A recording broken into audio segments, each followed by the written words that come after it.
My fiancé said, "I took out a $75,000 loan in your name for our wedding." Surprise.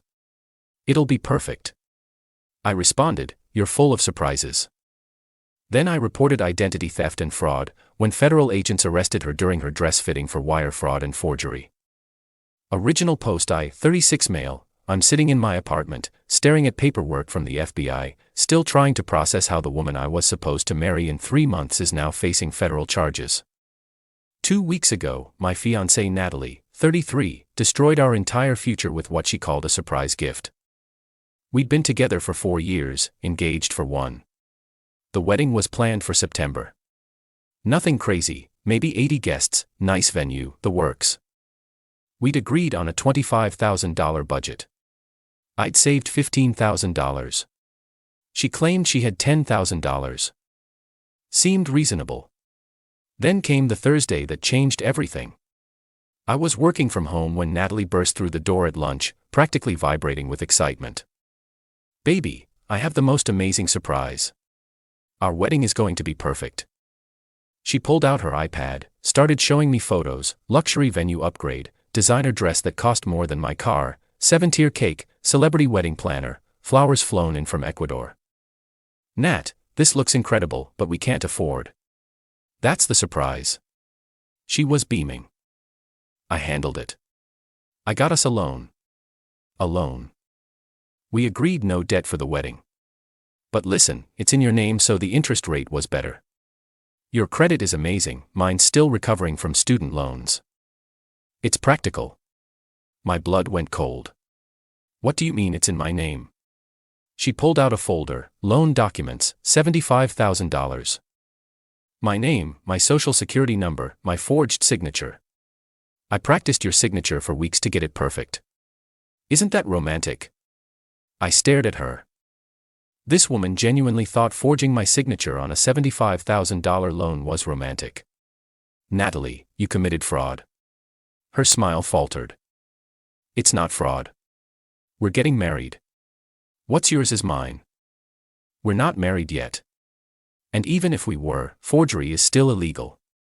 You're overreacting. I did this for US."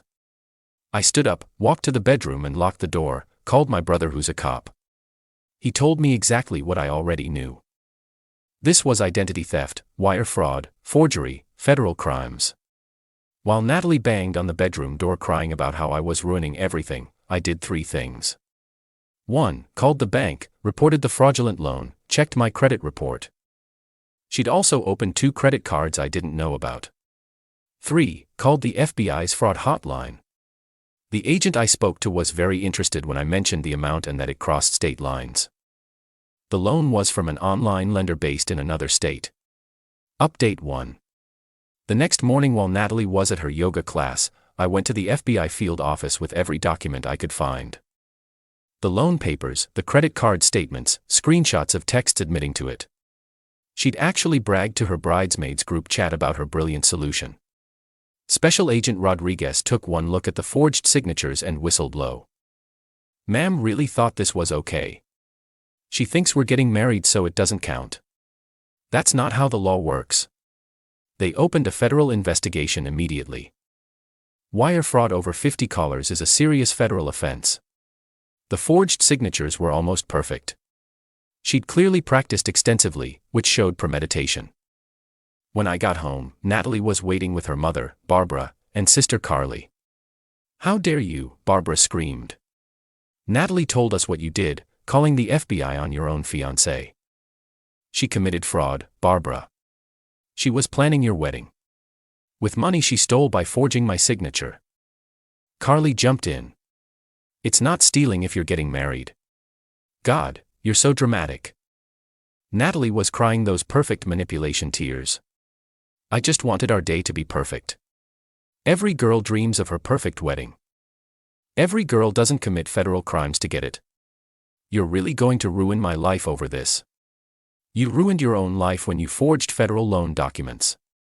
Barbara threatened to call everyone and tell them what a monster I was. "Everyone will know you had your fiancé arrested." "Good. Tell them why while you're at it." I served Natalie formal eviction papers. She wasn't on the lease. She had 30 days to get out. The screaming that followed probably violated several noise ordinances. But the best part? Natalie tried to use one of the fraudulent credit cards she'd opened in my name to hire a lawyer. It was declined because I'd already frozen them. Update 2. The entitlement escalated quickly. Natalie moved back with her parents but didn't go quietly. First she tried the emotional manipulation route, showed up at my work with flowers, crying. Please, just tell them it was a misunderstanding.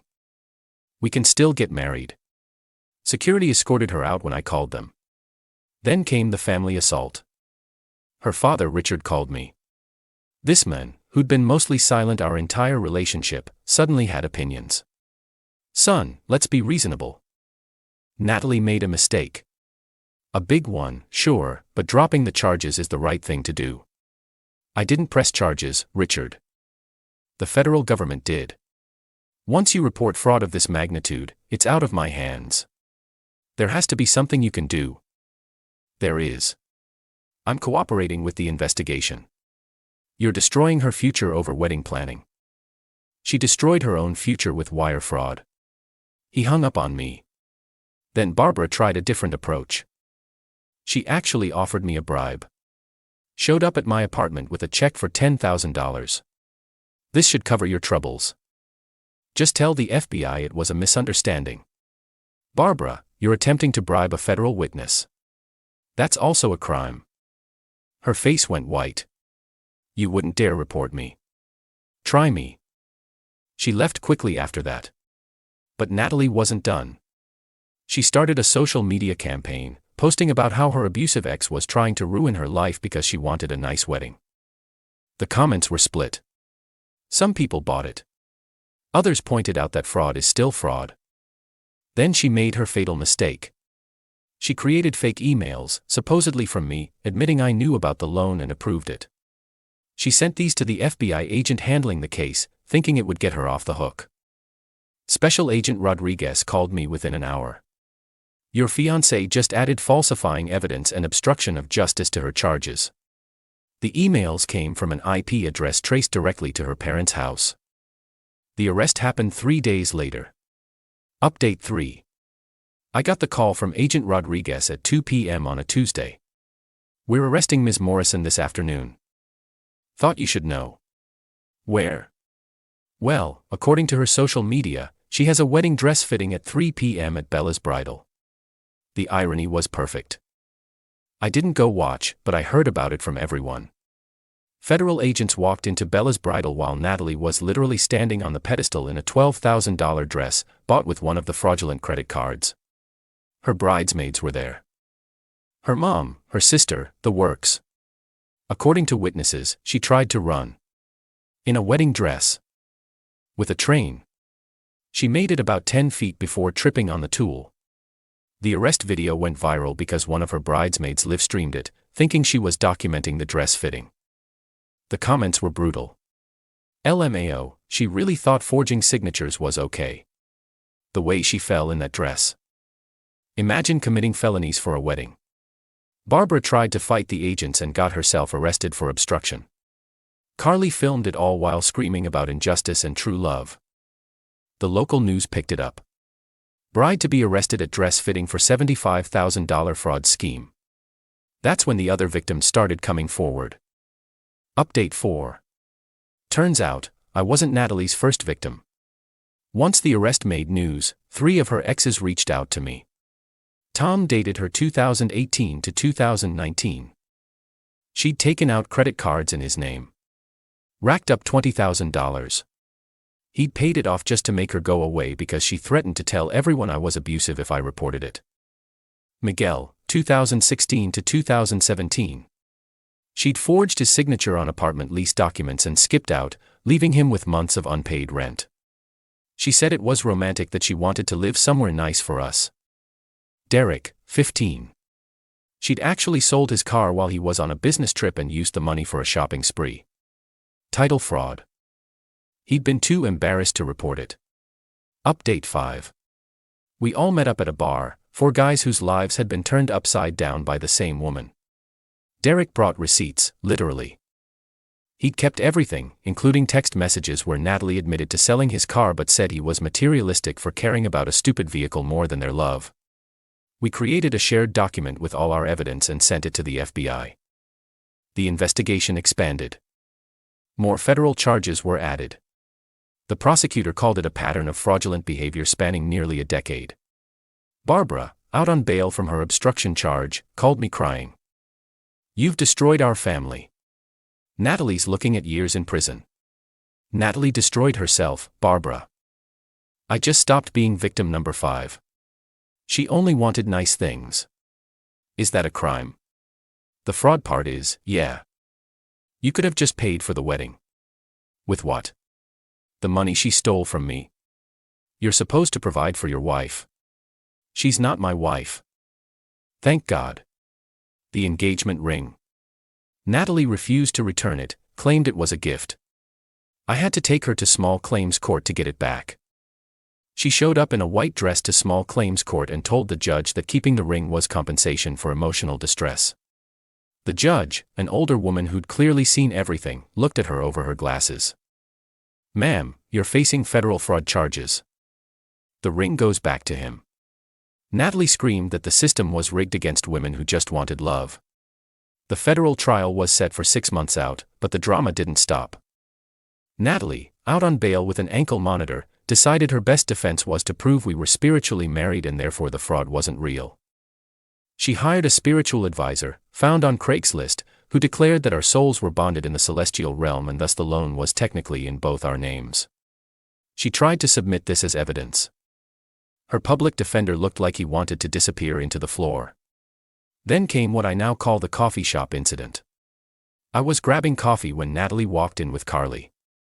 She saw me and immediately started crying loudly, dropping to her knees. "Why won't you forgive me? I love you." Everyone stared. I tried to leave. She grabbed my leg. "Please, tell them it was all a misunderstanding. We can still get married." "Natalie, you're violating your bail conditions by contacting me. Love doesn't follow bail conditions." The barista called the cops. Natalie was arrested. Again, her bail was revoked.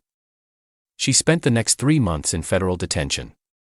Barbara sent me an invoice for $50,000 for destroying her daughter's life and causing emotional distress to the family. I forwarded it to the prosecutor, who added it to evidence of the family's pattern of extortive behavior. Richard tried one last time to mention me. Showed up at my gym. She's facing 10 years minimum. You can stop this. No, I can't. She committed multiple federal crimes. She's just a girl who wanted a nice wedding. She's a 33-year-old woman who committed wire fraud. No man will ever love you for doing this to her. I'm okay with men who think fraud is acceptable not loving me, Richard. He actually tried to punch me. In a gym, surrounded by cameras and witnesses. Added assault charges to the family collection. Final update. The trial lasted 3 days. The evidence was overwhelming. The forged loan documents. The fraudulent credit cards. The fake emails she created. Text messages admitting to everything. The testimony from her previous victims. The spiritual marriage defense. The judge actually laughed. Natalie took the stand against her lawyer's advice. It was something. I did it all for love. How is love a crime? The prosecutor. Love isn't a crime. Wire fraud is. He was going to marry me. That makes it okay. No, it doesn't. This is discrimination against women. How? A man would never be prosecuted for wanting to provide for his family. A man who committed wire fraud would absolutely be prosecuted. She then claimed I had emotionally manipulated her into committing fraud by not being romantic enough and that the loans were compensation for emotional labor. The jury deliberated for 2 hours. Guilty on all counts. Wire fraud. Identity theft. Forgery. Falsifying evidence. Obstruction of justice. Sentencing was brutal. The judge, a no-nonsense woman in her 60s, destroyed Natalie. Ms. Morrison, you've shown zero remorse, zero accountability, and zero understanding of your crimes. You've attempted to manipulate this court with elaborate fantasies about spiritual marriage and cosmic bonds. You've portrayed yourself as a victim while destroying multiple people's financial lives. You are not a romantic heroine. You are a serial fraudster. 8 years federal prison. 3 years supervised release. Full restitution to all victims. Barbara screamed. Carly fainted or pretended to. Richard had to be restrained by bailiffs. Natalie turned to me as they led her away. I'll wait for you. Our love is eternal. Please get help, Natalie. You're my soulmate. The bailiff dragged her out while she screamed about true love conquering all. Barbara tried to spit on me outside the courthouse. She missed and hit a reporter. It made the evening news. The epilogue. The bank forgave the fraudulent loan since it was proven I had no knowledge. My credit has been repaired. I'm in therapy to deal with the trauma of almost marrying a sociopath who thought fraud was romantic. I still have the engagement ring. Sold it and used the money to take a vacation. Alone. It was perfect. The other victims and I have a group chat now. We call ourselves Natalie Survivors Club. Derek just got engaged to someone new. His fiancée thinks the whole story is hilarious and says it's why she insisted on keeping their finances completely separate until after marriage. Last I heard, Natalie is writing a book from prison about being persecuted for love.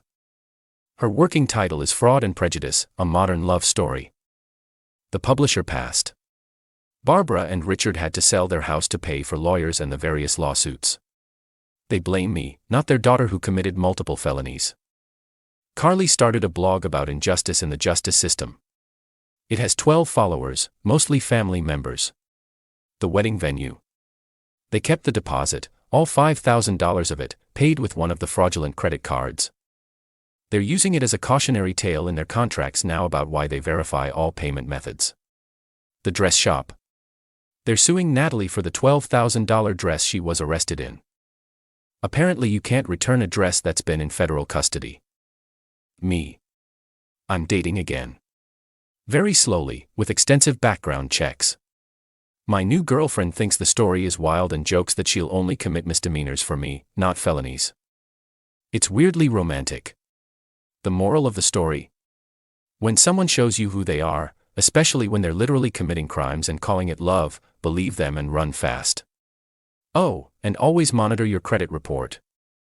Always.